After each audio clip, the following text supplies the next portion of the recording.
how would you define the hashtag the Filipina in Laguna? And what qualities do you believe make you the ideal representation of this quality?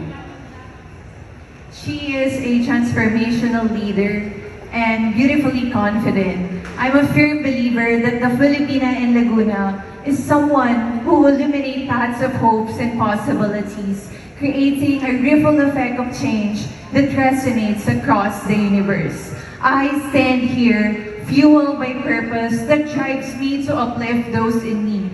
And I am dedicated to reaching out to communities and individuals who are in need, particularly to our partnership with Save the Children Foundation and Ahon Mahirap, ensuring that every child in our community has the opportunity to thrive, dream, and achieve their fullest potential. Thank you.